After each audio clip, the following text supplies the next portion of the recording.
próprio Allan Kardec sendo médium, tendo contato com os espíritos, e até com o próprio Espírito da Verdade, tendo escrito toda a obra do Espiritismo, ele não foi muito além disso, não era um médium de cura, né? Não era um médium de outras capacidades, etc. E o Chico era um excelente médium, mas um médium de psicografia. Então, todo médium tem as suas limitações, ele não é? Porque uma coisa é mediunidade com o espírito, outra é uma mediunidade, prática da presença é mediunidade com o espírito, grande espírito, a presença onipresente, não mais com espíritos.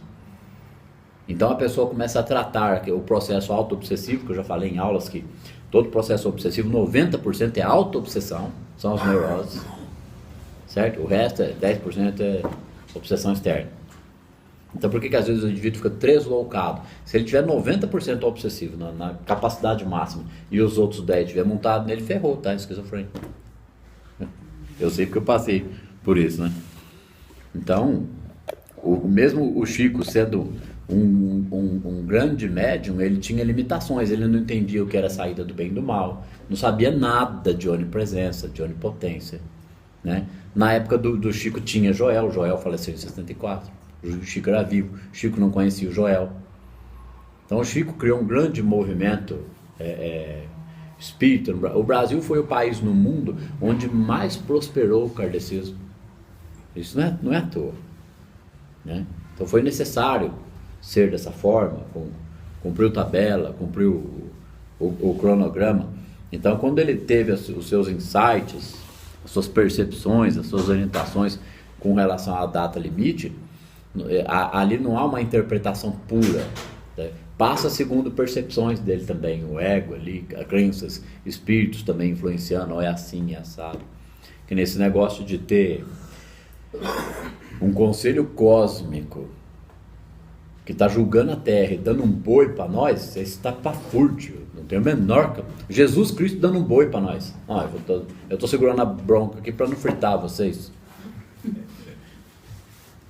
É puro eletromagnetismo, né? Então, se a gente conseguisse ultrapassar um determinado limite da consciência sem maiores prejuízos, que seria... Porque a Terceira Guerra há muito tempo foi temida, né? O próprio HC fala de um evento, tem até um filminho que eu não lembro o nome. Você lembra o nome, Samira, daquele filme? Não. Que quase apertaram a bomba atômica lá por causa de um erro de radares. Tem um filme, eu não sei se alguém já assistiu.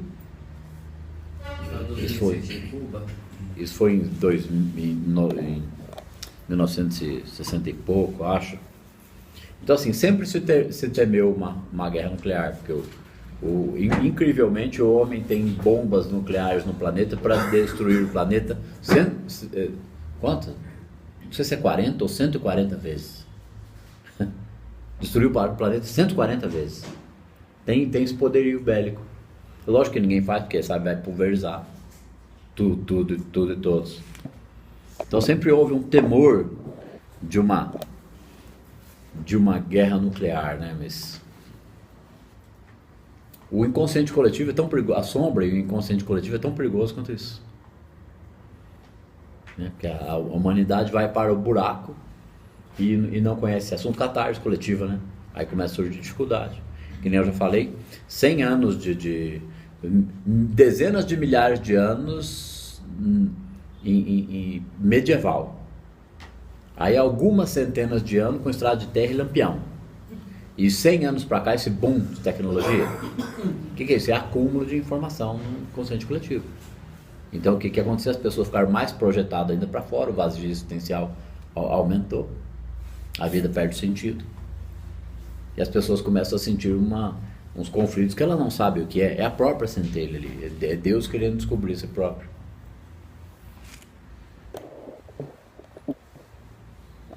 Eu queria arrematar com um comentário dessa questão do Chico ter feito essa previsão, né?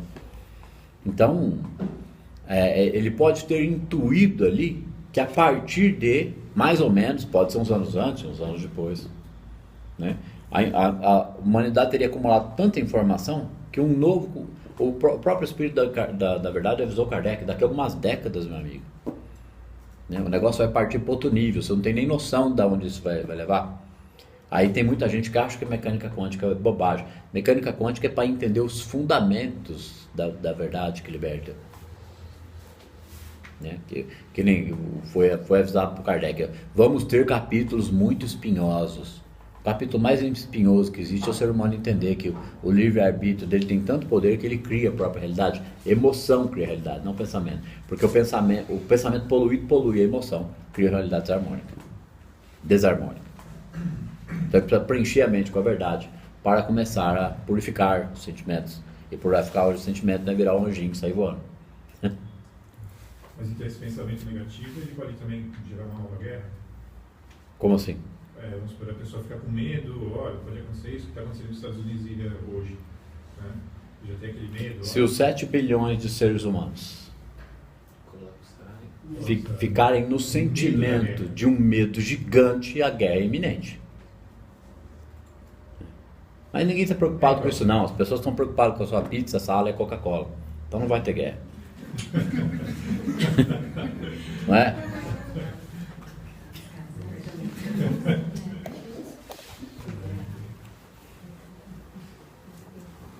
Afinal de contas tem o Corinthians, né? Quê? Afinal de contas tem o Corinthians. Lógico. Então, teve aquele vídeo que foi pro ar, um fato interessante, o foco desse canal é Estudar Joel, o último vídeo que foi colocado no ar. Qual é a ajuda que um praticante da presença pode dar? É a sua própria ajuda, o céu te ajudará, né? Quando ele começa a olhar para dentro, quando ele começa a habitar o templo secreto do Altíssimo, que é a sua consciência, o seu próprio corpo, sem ficar projetando bobagem. O que é projetar? Não é jogar energia, não. É uma projeção psicológica para o externo. Ele está dominado por circunstâncias que ela afeta ele, né? Quando ele começa a entender isso, ele começa a abandonar 2 poderes. Em alguma medida a vida humana dele melhora. Isso é inevitável. Agora, mas em que medida? Depende cada vaso tem um espaço, depende da dedicação que cada um vai dar à prática, depende da compreensão que cada um vai desenvolver disso. A pessoa vai poder ter um termômetro disso, vendo o quanto ela conseguiu diminuir o sofrimento, de desgosto, de desarmonia, e quanto ela é capaz de observar os fatos e a sociedade ao redor dela e perceber que ela está se isolando disso. Não é se isolando na caverna, não. Ela está começando a ter insights de estar no mundo e não ser do mundo, né? Que é levanta-te dentre os mortos e Cristo resplandecerá em ti. Quando vai saindo da crença no meio do mal, está levantando dos mortos. Então ele começa a ter essa vivência. A vida dele começa a melhorar em algum grau. Para muitos, se não a maioria, vai apenas ocorrer uma melhora na vida humana. Para uma outra parte, a própria consciência deles vai chamar por um compromisso maior. Eles, por harmonia e alegria, eles são capazes e compreensão dessa prática, eles são capazes de influenciar o entorno. Parentes, amigos, pessoas doentes. Essa é a função do praticante. Ele é um testemunho vivo. Ele não se preocupa com as coisas, ele faz tudo que é dos seus objetivos particulares, mas não é o foco da preocupação dele. O foco da preocupação dele é que importa se eu ainda não conheço a Deus. Então ele está constantemente reinterpretando para estar na consciência da presença. E não é um sentimento. Consciência da presença é uma prática mental. Não é poder da mente, mas é uma prática mental, porque ele tem que preencher a mente com a verdade. Porque a onipresença também, existe um campo do mental na mente. Quando a mente está preenchida, porque a mente foi preenchida pelo paradigma desde que a gente nasceu. Quando começa a preencher a mente pela verdade, iniciou o processo de renascer pelo Espírito, pela confiança no invisível, começou a entender.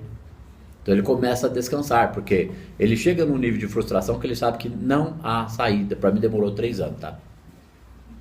Que nem eu fiz comentário com 2 pacientes essa semana, esse comentário nunca saiu aqui na aula. Quase 7 anos estudando Joel. Quem é honesto faz uma conta para menos, certo? Arredonda para menos. Vou dar um desconto, né, para o cliente. Vamos arredondar para 6 esses 7. Desses 6, vamos pegar os primeiros 3 anos, que foi de muita dor, muito desgosto, mesmo entendendo, e vamos tirar esses 3, não vale. Então tem quanto tempo que eu estudo Joel que eu estou entendendo alguma coisa? 3 só. Os primeiros 3 eu desconsidero. Não, foi válido, não é que eu estou jogando no lixo. Certo? é que até ali havia muita raiva e muita indignação de estar entendendo e não estar vendo a coisa. O que faltava? Faltava o tal de soltar. Peraí, meu amigo, você vai com isso até quando? Então, depois de 3 anos, com muito desgosto, mesmo entendendo a prática, era o que é aquilo? Resistências do ego.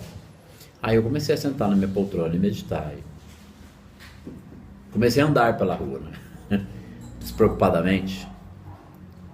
Olha só, precisou de um nível de indignação de 3 anos para de repente, isso aconteceu em 1 semana. Aí eu fiquei 3 ou 4 meses num processo de observar a prática, observar melhor as emoções, e dali para cá veio aprimorando. Então a catarse desses 3 anos de indignação comigo mesmo, porque era como se eu estivesse compreendendo e aquilo não estivesse funcionando. Lógico que não. Não é a gente que opera, a consciência faz isso por si só. A harmonia é por si só. Então, enquanto a gente não compreende isso, há algum grau de sofrimento e indignação na pessoa.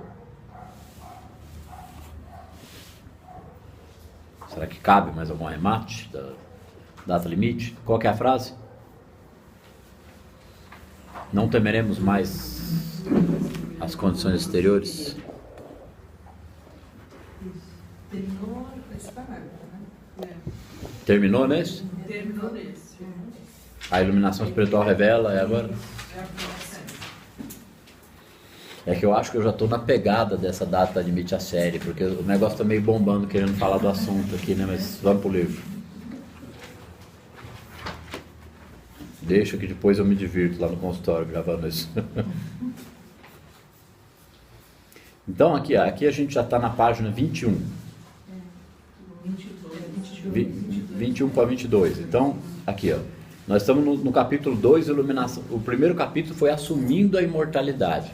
Como eu disse, quando a gente lê aquilo ali, não vai ver nada ali. A gente vai até esquecer que o nome do capítulo é assumindo a imortalidade. Só depois de estudar um pouco, começar a sentir essa paz e começar a ter essa confiança. Porque não é uma confiança vã, não é uma fé cega, é uma fé com um certo conhecimento. Sabe? Fé humana é fé sabotadora, fé de fundo emocional, conformismo. Fé divina é sabedoria. O professor HC nem gosta de usar a palavra fé. Ele fala só que é conhecimento. Né? Ele deve ter uma... Como é que a gente fala ali? Uma resistência no cérebro. Tipo no décimo. O que eu chamo fé de fundo emocional, ele preferiu jogar no lixo a palavra fé. Mas fé divina é sabedoria. Então a mente preenchida por essa sabedoria vai colocar essa sabedoria em ação. Porque do mesmo jeito que a gente reconhece o paradigma, assume e acredita, a vida é assim, meu Deus, tudo é possível aquele que crê, está acreditando naquilo, aquela emoção. Então quando ele começa a compreender o que é sabedoria espiritual, e a sabedoria espiritual não é entendida com a mente humana, tanto que a gente lê isso aqui uma vez, na segunda começa a ver mais coisa, já é sabedoria espiritual que está sendo percebida aqui. Porque como é que tem gente que lê e não vê nada? Porque é falta de receptividade. Então teve o primeiro capítulo, que é assumindo a imortalidade. Então quando a gente tiver lido algumas vezes ali, estudado, mas o que é assumir a imortalidade? A ausência em nossos sentimentos de ansiedade, dúvida e medo é o início do assumir a imortalidade. É como se a vida fosse eterna. Como não, né? Ela é. Só que o nosso sentimento é de mortalidade, por quê? Porque a gente quer coisas, sofre pela manhã em função das experiências de frustração do passado. Então a emoção do ser humano é uma morte em vida. Passa por lado de lá, continua mais morto. Você morreu, morri, meu Deus do céu. Aí sente pior ainda, né? Eu acabei e nem aproveitei lá embaixo. Aí o segundo capítulo é a iluminação espiritual, porque o título do Caminho Infinito é um guia para a iluminação espiritual. Então um guia, então significa que é paulatino e gradual, pegando o gancho, né? Que ajuda, que a moça lá não tinha entendido, que ajuda que um praticante pode dar. Um praticante mediano, gente, ele aprende o contexto. Primeiro, o Joel diz aqui que oração é visão interior da harmonia. Então não tem oração de pedir, rezar, repetir. Oração é visão interior da harmonia, que é consciência da presença. É lógico, aqui são meras palavras, é a capacidade de compreender isso aqui que vai trazer essa postura dentro da prática. E oração é a visão interior da harmonia. E harmonia é o quê? Desistir de mudar alguém ou qualquer coisa dos outros. Porque é o indivíduo que vai ter harmonia. Né? Então, primeiro ele começa a viver por esse princípio da prática por si mesmo. Ama o próximo como a ti mesmo. Muita gente aqui deve ter ouvido isso já. Não tem como amar o próximo se a gente não amar um pouco a gente. Porque o ser humano, nesse negócio do bem e do mal, ele aprende que moralmente e socialmente, para ele ser bem aceito, ele tem que amar o outro. Então ele veste uma máscara do bonzinho para tentar ajudar e amar o outro. Enquanto isso ele acumula uma certa raiva ali enrustida.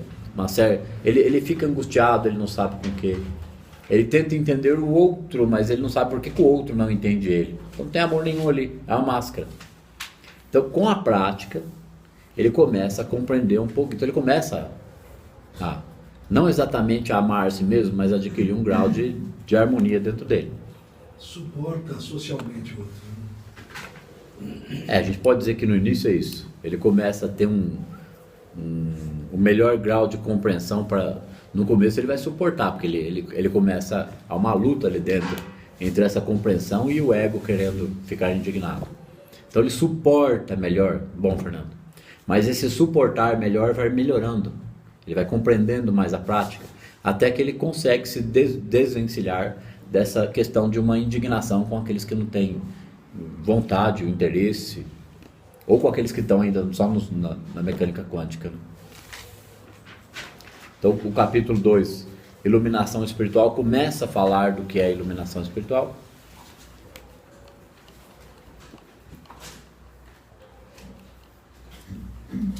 Porque o que mais vale, mais até que essas aulas mais profundas que vão ser gravadas agora,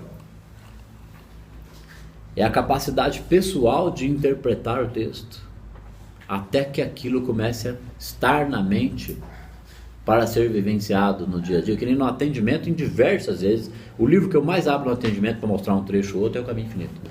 Está lá, a pessoa fala lá um problema, um negócio, uma dificuldade da prática, pera um pouquinho. Não é toda hora não, mas de vez em quando vem. Aí mostra, olha aqui, vamos tentar entender isso daqui. Por quê? Porque eu tive que entender cada frase. Tá? Não sei isso aqui de cor, não. Seria mentira falar isso. Mas muitas frases vêm. Tem muitas que a grande maior parte desse livro, não tem uma vírgula aqui que não dá para... Devemos... Como é que é?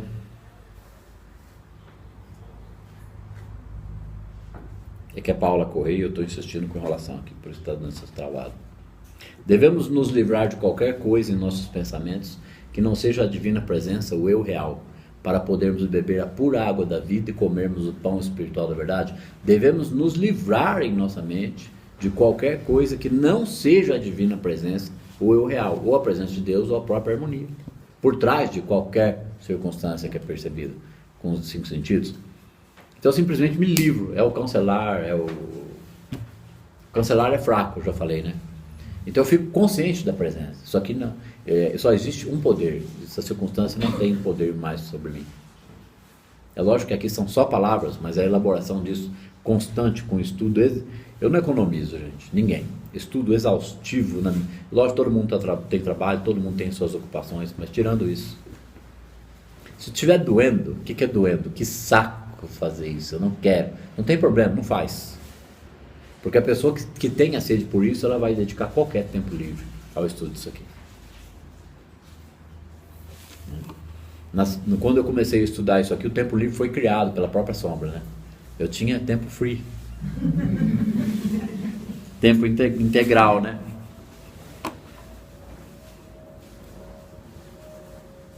Vamos lá.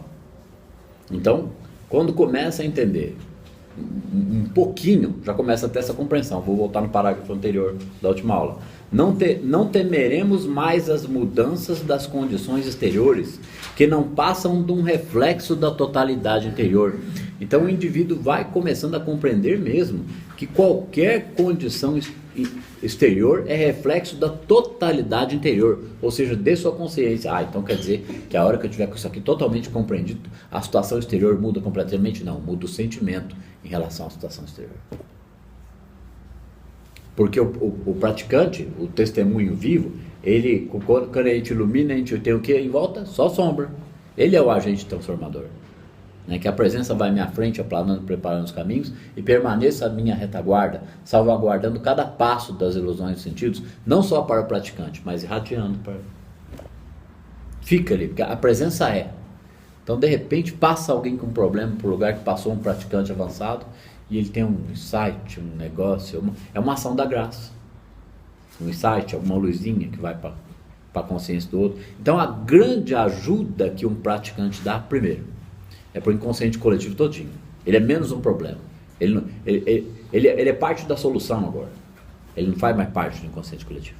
Ele está se tornando consciente. Né? Ou o co-criador consciente, ele está unificando, ele é um com o Pai. Então não importa qual é o problema na política, no planeta Terra. A intuição ela é consciente? Porque daí, vamos supor, se eu peço para ter um momento de intuição para poder agir de uma forma mais interessante, mais positiva, ou melhor. E daí essa intuição depende de alguma consciência? A intuição é o início de um processo de consciência. A intuição são insights de consciência. Se a gente tiver mais refinado nessa prática, a intuição é uma percepção da presença. Então, a intuição é a fagulhinha mais fraca que existe da percepção da presença. Porque normalmente as intuições são desconsideradas, ou logo em seguida se poluem com os pensamentos do ego. Não temeremos mais vamos dar um gás aqui, né? Não temeremos mais as mudanças das condições exteriores, que não passam do reflexo da totalidade interior. Isso é assumir responsabilidade. Então, peraí, então estou fazendo parte desses pixels dessa realidade que está aqui diante dos meus olhos. E qual que deve ser a postura? Não vos oponhais ao mal. Observe. Essa palavra totalidade eu posso chamar de consciente coletivo. Nessa frase. A totalidade interior. A consciência da pessoa. Não temeremos mais as mudanças das condições exteriores, que não passam do reflexo da totalidade interior, do reflexo da totalidade do conteúdo que a pessoa tem na consciência dele. Então, quando ele começa a entender que toda desarmonia na vida dele é mesmo do coletivo, é reflexo de uma totalidade interior do seu próprio ser, já fala que, mas que totalidade interior, que é o paradigma, é o bem contra o mal dentro dele. Então, o exterior é um reflexo da totalidade interior dele. Com a certeza de que somos consciência espiritual individual, embora infinita, a gente falou disso na última aula. Como que a gente é consciência espiritual individual e infinita? Porque o invisível é um só. A presença é um com a minha consciência, é o um que está dentro de vocês e que está entre os nossos corpos e entre os corpos celestes, é um só. Com a certeza, agora, como alcançar essa certeza? Com a certeza de que somos consciência espiritual individual, embora infinita, e que incorpora todo o bem, onipresença, onipotência. Porque Deus não é um bem, Deus é uma harmonia e um amor. Bem e mal é questão humana. Não mais precisamos levar em consideração aquilo que os sentidos nos mostram. Então ele começa a desconsiderar aquilo que os sentidos trazem para ele. Ele aproveita algumas coisas da vida humana, mas ele começa a desconsiderar tudo que afeta ele dos sentidos. Não se preocupa de ler, não, você está sem o livro, né? Não, mas tem aqui. Não faz diferença. É interessante, né? Essa frase que você falou, Deus não é um bem, né? Importante. Deus não é um bem. Muito interessante isso. Bem e mal é conceito humano. Deus é amor e harmonia. Uma presença harmônica. Então, porque Deus é um bem. O bem de Deus não tem nada a ver com o bem humano. Como a gente está num processo de sobrevivência, é normal a gente entender o bem humano e o mal humano. Mas quando a gente começa a entender o que é o bem da presença, que é uma harmonia amorosa, eu não desejo mais tanto o bem humano, não interessa. É lógico que a gente se regozija, às vezes, com algum bem humano. Mas a gente vai mudando esses conceitos. Ó, a iluminação espiritual revela a harmonia do ser e dispersa a iluminação espiritual. Iluminação espiritual é um pouquinho de luz na consciência, um pouquinho de compreensão disso, porque tem gente que lê que a iluminação espiritual, ele já fica imaginando o Buda com não sei quantos watts cegando a gente assim, né? A iluminação espiritual revela a harmonia do ser e dispersa as aparências captadas pelos sentidos materiais. O que é dispersar? Ele está ali diante de qualquer problemática, ou tem problemáticas internas, essa é a parte mais difícil. Como dispersar o nosso grau de frustração interior? Como dispersar o nosso grau de frustração interior, que é aquele ranço na mente que faz a gente ficar preso. O pensamento é uma vaca louca, solta no pasto. Essa frase não é minha, tá?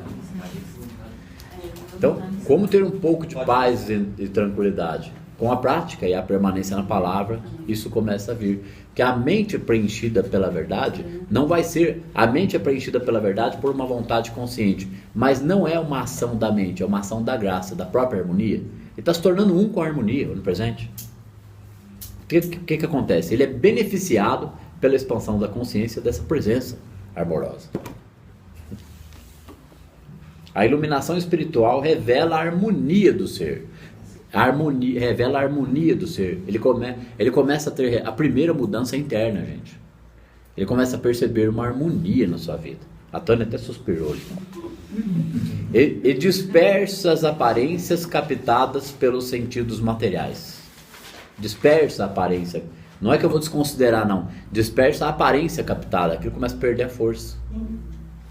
É quase um não tá nem aí. Só que não é um não tá nem aí. É uma sabedoria, né? Ela nada muda no universo. Ou seja, a iluminação espiritual nada muda no universo.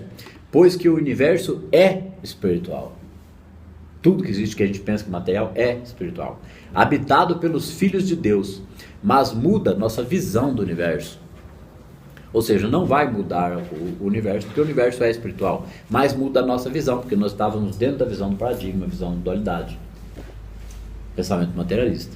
Então muda a nossa visão do universo, a gente começa a entender, compreender, perceber, depois, lá na frente sentir, que o universo todo é Deus e que só existe a presença. Por isso que quando... Vamos chutar, né? O Joel num grau avançadíssimo, o Ramana, outros avatares. Por isso que se diz que sente o universo inteiro. Então que insight que ele pode ter ali, que percepção que ele pode ter ali. Ele vai ter um desejo de cura? Não, ele olha para o outro, ele reconhece a perfeição no outro, o outro é curado. Uma ação metafísica que transformou a molécula, a célula lá, não. É reconhecimento da perfeição do Espírito Divino e sentimento. Por isso que ocorre. Por isso que é cura pelo Espírito. O Joel fala, né, que tem 3 processos de cura. Cura psicológica, cura pela fé e cura pelo Espírito. Que a humanidade precisa entender esses três tipos de cura. Lembrando que cura não é só cura de doença. É cura de crenças. É cura de problemas. Né? Falta de amor é problema. Falta de suprimento é problema. Cura desses aspectos.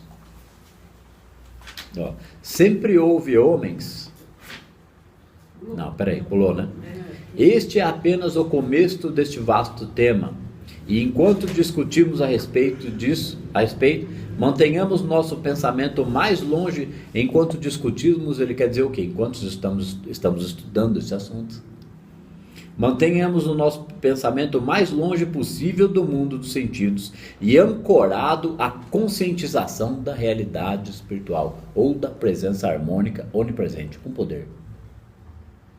Como assumir esse poder, o Joel foi aprender. O Joel ensinou muita gente, tá, essa prática.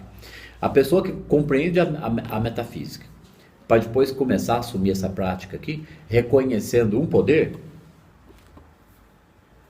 Aqui,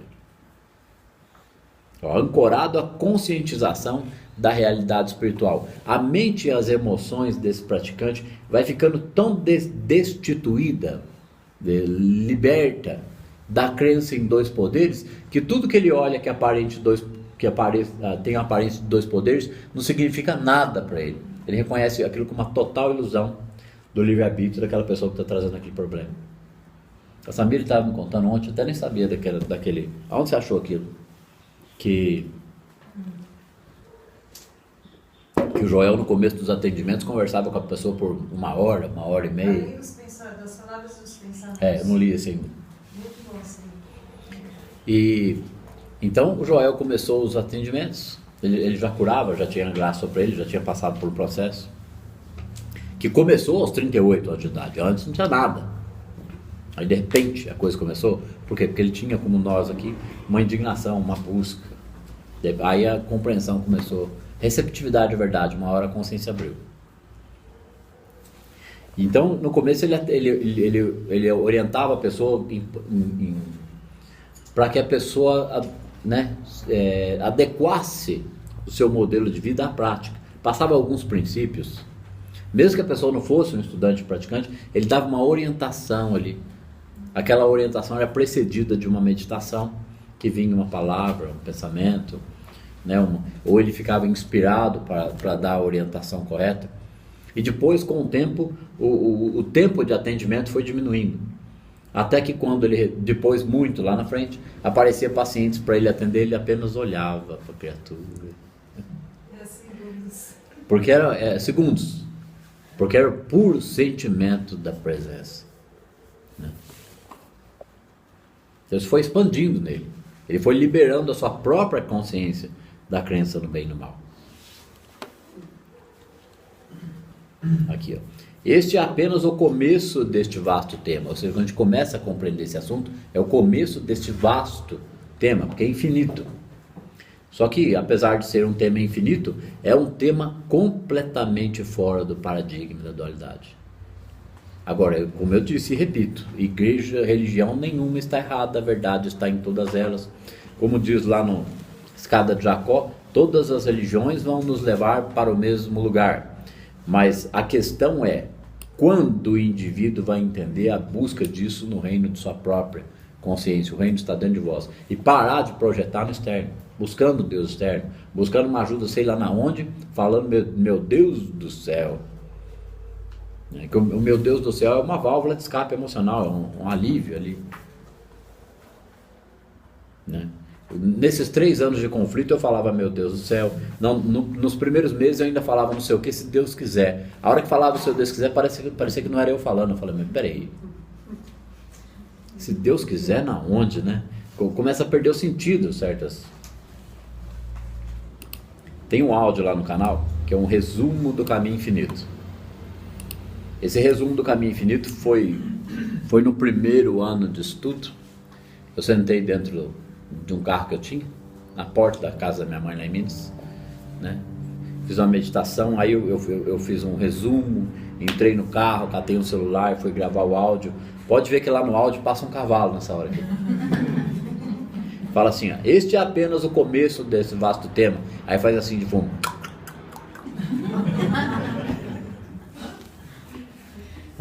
Este é apenas o começo deste vasto tema. E enquanto discutirmos a respeito, era um arquétipo ali, certo? Tipo, vamos embora, toca o cavalinho aí. Mantenhamos nosso pensamento mais longe possível do mundo, mais longe possível. Às vezes não vai ser possível, vai sendo aperfeiçoado, né? O mais longe possível do mundo dos sentidos e ancorado à conscientização da realidade espiritual. Mesmo que no início é um processo mental, não tem jeito.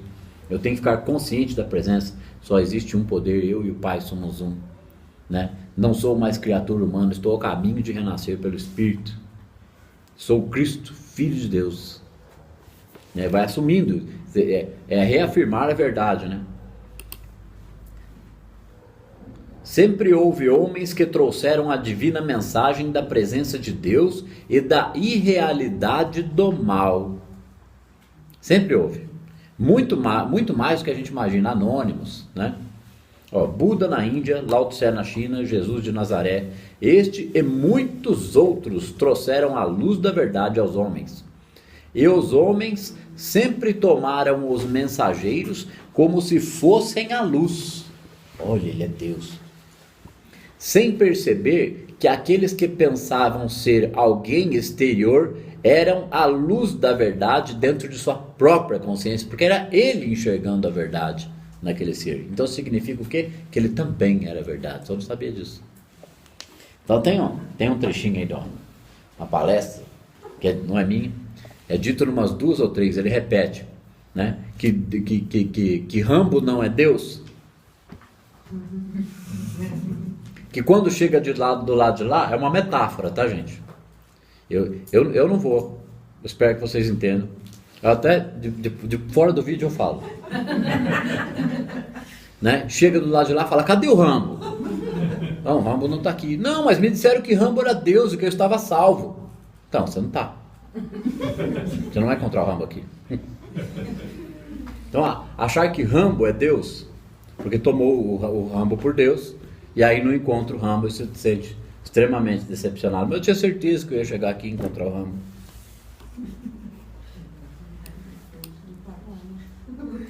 Aquele gostinho de que fui enganado, né? Mentiram para mim. Ó, na adoração a Jesus, ó o link. Na adoração a Jesus, os homens perderam o Cristo. Na sua devoção a Jesus, não perceberam o Cristo. Procurando o bem através de Jesus, não encontraram o Cristo onipresente em sua própria consciência. Cristo é sinônimo de onipresença, não é a onipresença, tem a questão de Santíssima Trindade, né? Eu refleti muito sobre isso, quer dizer, eu tentava, né? Não entendia de jeito nenhum, não tinha nem condição, mas hoje eu tenho uma ideia um pouco melhor disso. Santíssima Trindade, Pai, Filho e Espírito Santo.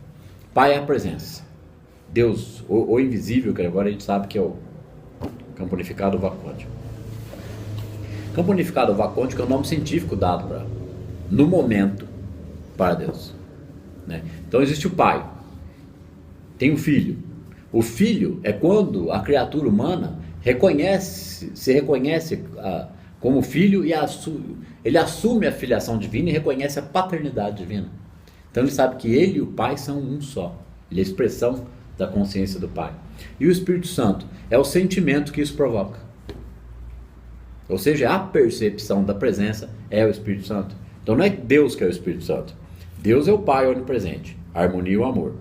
O Filho é aquele que sai da condição de criatura humana para iniciar, é o início desse processo. E o Espírito Santo, Pai, Filho e Espírito Santo. O Espírito Santo é a percepção da presença. Então, tem uma ação da presença que começa a se revelar muito antes do sentir, muito antes do sentir. O Joel até diz que quando o praticante está, vamos dizer assim, um pouco avançado na prática e as coisas estão melhorando na vida dele, depois melhora mais, chega num ponto de melhorar tanto, o praticante dedicado, não posso criar ilusão na cabeça de ninguém, que ele acha que ele já encontrou o próprio Deus, que a vida dele chegou ao máximo do que poderia chegar. Aí ele descobre que não. Porque ele descobre que, embora a vida humana dele tenha melhorado demais, ele ainda não conhece a Deus, porque novas percepções vão lhe sendo concedidas. Por quê? Por alguém externo? Não, porque ele está receptivo à verdade, então essa expansão continua.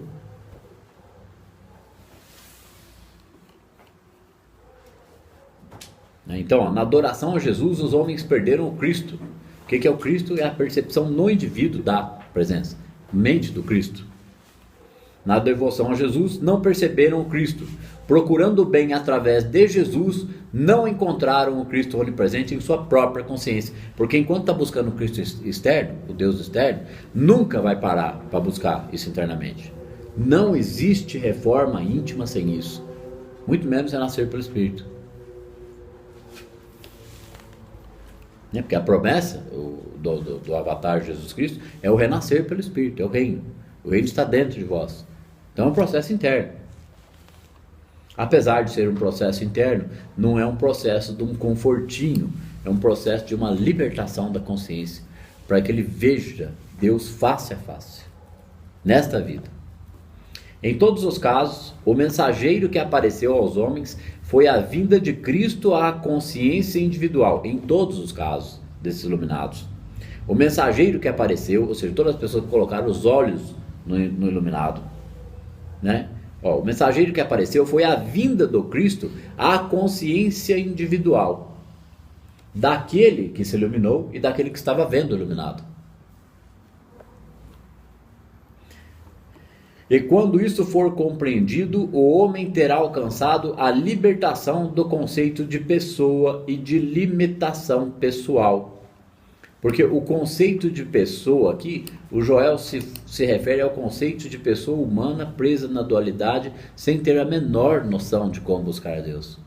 Então ele se liberta do conceito de pessoa e de limitação pessoal. Porque é noção humana natural, limite. Sou um ser humano limitado. Minha vida é isso aqui mesmo, não há como ir além disso. A vida é mais ou menos, eu vou seguir até o fim, e seja o que Deus quiser. Então, é um total limite. O que seria não estar mais limitado? Não estar mais limitado não é ter poder para fazer qualquer coisa. Não estar limitado é não estar limitado à visão humana sofredora, de dúvida, ansiedade, medo, temor. Que planeta é esse? Eu não sou deste mundo, sabe? Ainda não é o estar no mundo, não ser do mundo, mas é uma sensação de não querer viver aqui mais. Que porcaria de planeta, como que o ser humano é um lixo. Então isso é uma limitação pessoal, porque ele está em crítica e em julgamento. Ele não está reconhecendo a sombra nele mesmo.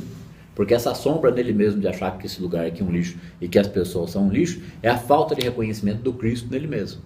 Ele tem que iniciar esse processo para ele poder reconhecer o Cristo no outro. E aí que ele começa a perceber que nós estamos no hospício. Aí fala, não, vamos cuidar dos loucos, né? É lógico que isso é uma metáfora, uma brincadeira, mas o praticante da presença que vai avançando pelo caminho, ele vai tendo muito mais calma e muito mais compreensão com as pessoas e situações, sejam elas quais forem, e aquelas que lhe dão muito trabalho, às vezes pessoas, circunstâncias, apegos, aquilo vai perdendo a importância. A hora que ele percebe, ele soltou um determinado apego, uma determinada pessoa, um determinado problema, e a vida dele dali a uns meses, a 1 ou 2 ou 3 anos, mudou para outro patamar. Às vezes a gente é preso afetivamente, é lógico, eu tive as minhas histórias também, né? Isso é uma faceta do sofrimento humano, e aquilo é um sofrimento, aquilo é um desgaste, aquilo é uma coisa que te tira a vida da pessoa, né? Ela sente um pouco de morte ali. Então ela, depois de um tempo, olhar para a pessoa e não significar nada, e ainda sentir um pouco de carinho, porque a compreensão já aumentou, é um grau de libertação. Não tem preço. E das coisas de acréscimo é das menores, tá? Depois tem muito mais. Coisa de acréscimo é coisa de acréscimo, vocês não têm noção. Vamos seguir aqui, ó. Mais quanto tempo aqui? Qual é o café, Samir? Mais 15 minutos? Pode ser, né? Umas 15 para as 11, porque aí Beleza. volta umas 11. Ó, vamos aqui. Jesus disse, aqui tem dupla interpretação, tá? Jesus disse, se eu não for o Consolador. Esses dias eu escutei um áudio do Joel no canal Infinito Português, e o Joel falando, aqui nós temos dupla interpretação. Eu falei, opa, eu falo isso sempre, então acho que eu não devo estar muito fora da linha, né? Jesus disse, se eu não for, o Consolador não virá até vós. Isso não ficou bastante claro para que todos compreendessem? Se não pudermos ver além do sentido pessoal de salvação, mediação e guia, nunca encontraremos a grande luz dentro de nossa própria consciência. Gente, eu já tinha lido isso aqui. Quando eu dei o curso Terapia Caminho Infinito, as 56 aulas, tá lá, eu não tinha, essa frase aqui não tinha sido entendida por mim ainda. Dá para ter uma noção do que é isso? Não significa que eu tinha entendido na totalidade o Caminho Infinito, e nem posso dizer que hoje eu entendo isso aqui na totalidade. Porque vai ampliando, não tem fim a compreensão dentro dessas palavras aqui. Mas nem por isso significa que está raso. A gente avança cada vez mais, porque não fica preso no Caminho Infinito. A gente vai passear lá no Trovejar do Silêncio, que foi o livro mais vendido de Joel. Joel até fala que tem um segredo escondido ali dentro. Eu acho que tem uns 3, né? Mas tudo bem. Tem uma cura pelo Espírito, fantástico. Praticando a presença é um primor. O segundo livro, que vai ter uma classe privativa, é o Praticando a Presença. Eu vou pular para o Praticando. Né? Aí tem o Arte de Meditar, o Eu Místico, o Suprimento Invisível. Parece que ele está falando a mesma coisa, mas é uma riqueza de detalhes, de compreensões girando em torno do mesmo assunto. Não tem como, quando a pessoa se apaixona por esse assunto, isso aqui não começar a fazer parte da consciência dela, porque não foi à toa que ela se apaixonou ali. A centelha, que é a presença de sua própria consciência, amando a si mesma, compreendendo isso daqui. Daí o grau de transformação que isso aqui proporciona. Aqui, ó. Jesus disse: se eu não for, o Consolador não virá até vós. Qual é o duplo sentido que tem nisso daqui? Se eu não for embora, porque eles falaram: mestre, mas por que tens que ir? Eles queriam que Jesus ficasse com ele para sempre. Ele até poderia, tinha poder para isso. Ele falou: não, se eu não for, o Consolador não virá até vós. Quem é o Consolador que o Jesus diz aqui? É o Paráclito. Eu não vou falar desse assunto aqui. Talvez eu fale na série que esse projeto, né? Data limite a série O Espiritismo é tomado como Paráclito, né? Hã? O Espiritismo é tomado. Foi tomado como Paráclito, mas não é. Né? Então, nessa série, essa série do Data Limite vai para o YouTube, não se preocupe. Aqui, ó. Jesus disse: se eu não for, o Consolador não virá até vós. Ele disse: ó, se eu não for, vocês vão ficar dependentes de mim. E aí o Consolador não tem como vir até vocês, porque o Consolador é a própria presença que vem até cada... Vem não, né? Está em cada um. A pessoa descobre o que está nela e passa a ficar receptiva a isso. Ela não sabe que ela está ali. Então ela não tem contato com algo que é ela própria. Por quê? Porque ela está presa num nível de consciência, dualidade, bem contra o mal. Que nem eu já falei, tem um nível de consciência inferior, umbral, pedaço de pau na mão e neguinho gritando, tomando chicotado. Um está sofrendo e o outro está batendo. Lá não tem bem contra o mal, é só o mal. E enquanto também existe a figura do mestre, o discípulo fica preso ao exterior. Né? Porque ele não entende que o mestre não é mestre, é discípulo. Fica preso ao meu mestre, não vai para dentro. Exatamente. Espírito Santo e Consolador é a mesma coisa? Oi? Espírito Santo e Consolador. O consolo... Não, é direto, não é análogo. Então a percepção da presença... O Espírito Santo é o Consolador, porque ele é a presença, ele explica a si mesmo. Mas o Espírito Santo, no caso, esse Consolador... É o Espírito Santo. É o Espírito Santo que seria a percepção da presença e a própria presença.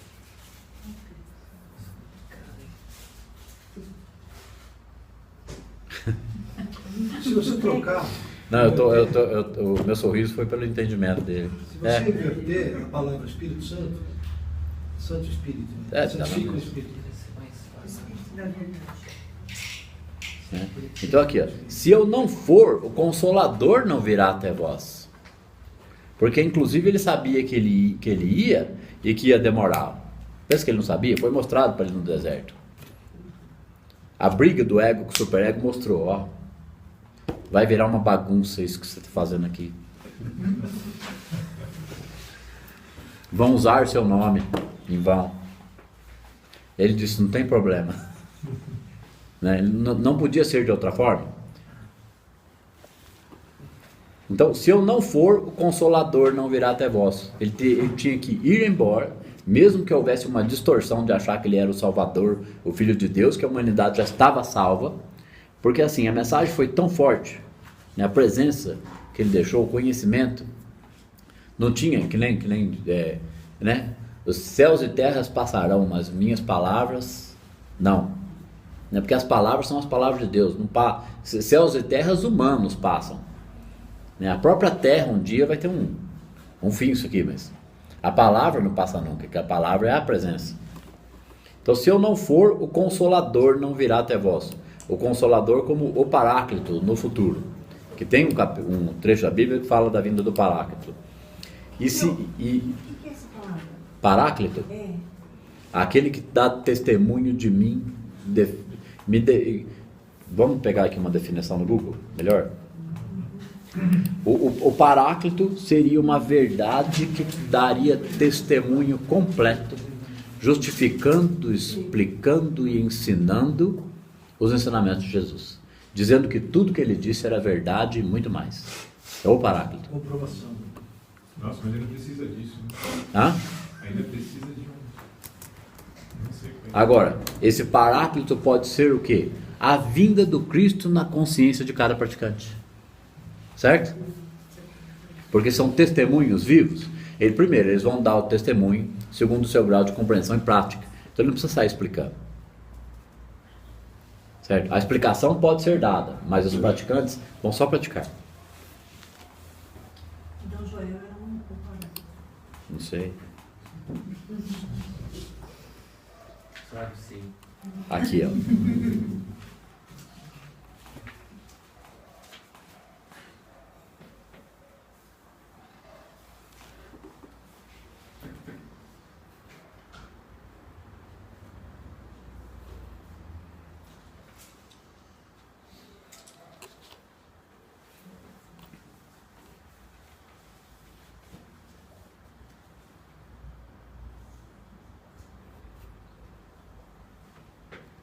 Tem aqui no Wikipedia, mas não é esse aqui que eu quero.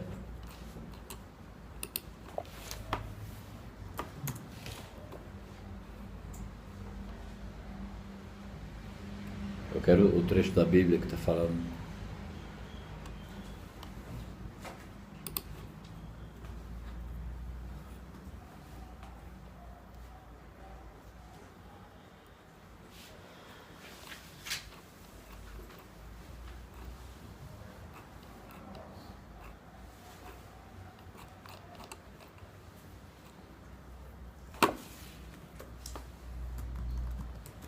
Você viu? A gente foi nesse trecho aqui. Se eu não for o Consolador, não virá até vós, a gente tiver que falar aqui, ó. Aqui, ó. Força de Deus. É da canção nova isso aqui, tá? Força de Deus. O Espírito Santo, terceira pessoa da Santíssima Trindade. O que eu acabei de explicar aqui? Tem o pai, tem o filho, que reconhece a filiação. Ele assume a filiação e reconhece a paternidade. Fiz DNA, cara. Você é meu pai. Ele reconhece, ele assume a filiação e reconhece a paternidade. Então ele é o Cristo, o Filho de Deus. Aí ele vai sentir o quê? O Espírito Santo. Força de Deus. O Espírito Santo, terceira pessoa da Santíssima. Então tem uma ordem para isso. Por isso que é primeira, segunda e terceira pessoa. A presença é a presença. É o Espírito de Deus. A segunda pessoa é o Filho. Quando ele inicia, quando ele é o filho pródigo, ele começa a voltar para a casa do Pai. Não é que ele voltou totalmente, ele virou, opa, não é para lá não, é para cá, vou voltar. Então já está voltando para o reino do seu próprio ser, por Cristo interno. A terceira pessoa da Santíssima Trindade, embora figure como força de Deus, vento animado, a palavra Espírito em hebraico é ruá, traz a ideia do vento. É a pessoa que fala, ouve e movimenta e sobretudo ama. Ela fala, ouve, movimenta e sobretudo ama. É o próprio praticante. Portanto, o Espírito não é simplesmente algo de Deus inanimado em nós, mas a pessoa dele que habita nossa intimidade. Depois disso aqui não precisava falar mais nada. Aqui, o Espírito é o Paráclito, advogado, sobretudo amigo íntimo. Advogado. Nas palavras de Jesus, deixa eu ver se eu acho aqui. Vamos pôr aqui Paráclito do Novo Testamento.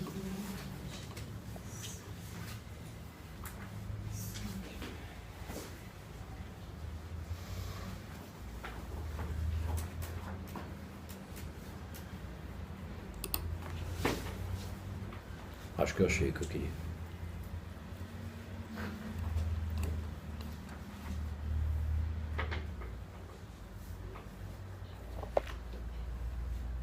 Aqui. Este verso não fala da volta do Cristo Jesus nos moldes apresentados em João 14, 1, 4. Parúzia, nunca ouvi esse termo. Não se perturbe o vosso coração. Acho que isso aqui é a palavra de Jesus. Não se perturbe o vosso coração. Crede em Deus, crede também em mim. Crer em Jesus não é crer que Jesus existiu, é crer em suas palavras e em seus ensinamentos. Primeiro eu acredito, aí eu pratico. Não é só crer que... Né? Todo mundo acredita também que vai ganhar na Mega Sena, e nem por isso. Na casa de meu pai há muitas moradas. Não for assim, eu vos teria dito. Se não fosse assim, eu diria o contrário. Pois vou preparar-vos um lugar. Depois de ir, eu vos preparar um lugar, voltarei e tomar-vos-ei comigo, para que onde eu estou, também vós estejais no reino, né? E vos conheceis o caminho para onde eu vou, que é para onde? Para algum lugar, para a presença do Pai. Deixa eu ver aqui, começou a esticar e eu não achei, não está aqui.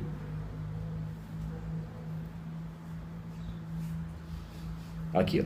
Aquele que tem os meus mandamentos e os guardas, esse é que me ama, e aquele que me ama será amado por meu Pai, e eu o amarei e manifestar-me-ei a ele.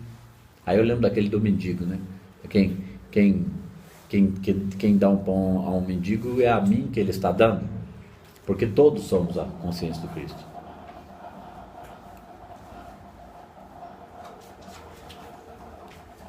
Cadê o negócio?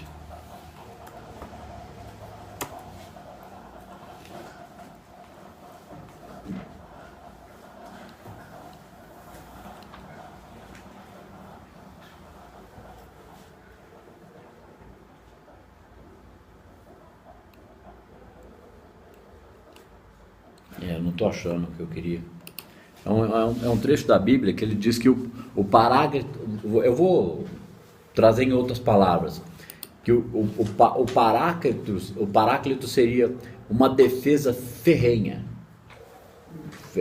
Feroz não serve, mas eu vou usar essa mesmo. Ferrenha, feroz, imbatível, da comprovação dos ensinamentos do Cristo.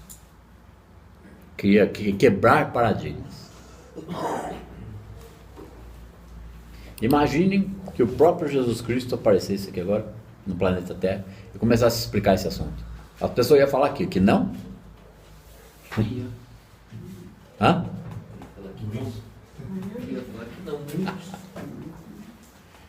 Não, nesse caso não. Imbatível. Imbatível, uma transformação completa. Bom, onde que a gente estava no livro aqui? Eu vou pesquisar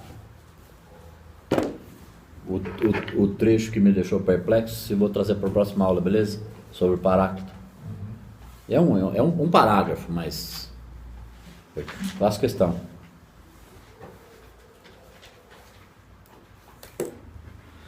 Comentado, né? Se voltaria em toda a sua, quando voltaria em toda a sua glória, né? Toda a sua função. Não fala que viria na nuvem, carruagem de fogo, não sei o que, toda a sua glória, tá? Aonde que é aqui o negócio? Qual parágrafo? Na adoração. Aqui, Jesus disse, se eu não for, o paráclito não virá até vós. Se ele não fosse embora e deixasse a gente na roubada, não ia ter como o ser humano buscar a verdade. E o segundo sentido é o seguinte: gente, se eu não for quem eu digo ser, ou ser filho de Deus, eu estou mentindo. Se eu não for quem eu digo ser, se eu não for, o Consolador não virá. Porque do mesmo jeito que veio nele, vem em qualquer um. Aí que está a questão aqui anteriormente, que fala que adorando Cristo, adorando Jesus, eles perderam o Cristo em si mesmos. Gente, vamos tomar o café?